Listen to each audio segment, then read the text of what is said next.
பாதுகாப்பான பறவை, சுதந்திர பறவை.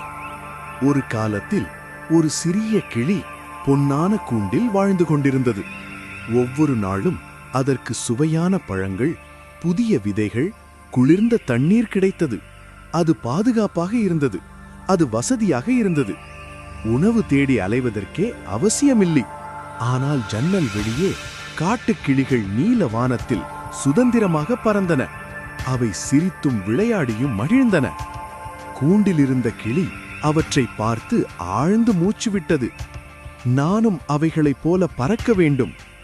ஒரு நாள் ஒரு காட்டுக்கிளி கூண்டின் அருகில் வந்து, வாவ், உன் வாழ்க்கை எவ்வளவு எளிது, பயமில்லை, பசி இல்லை என்றது. அதற்கு கூண்டு கிளி, உனக்கு என் வாழ்க்கை பிடித்திருந்தால் இடம் மாற்றிக்கொள்வோமா என்றது.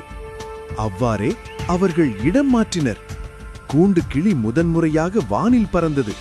காற்றை உணர்ந்து மகிழ்ச்சியாக சிரித்தது.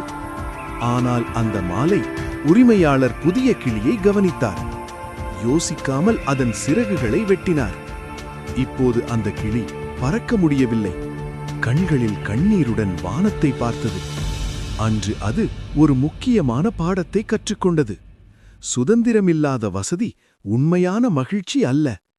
கதையின் நற்போதம்: எளிய வசதியை விட சுதந்திரமே அதிகம் மதிப்புடையது.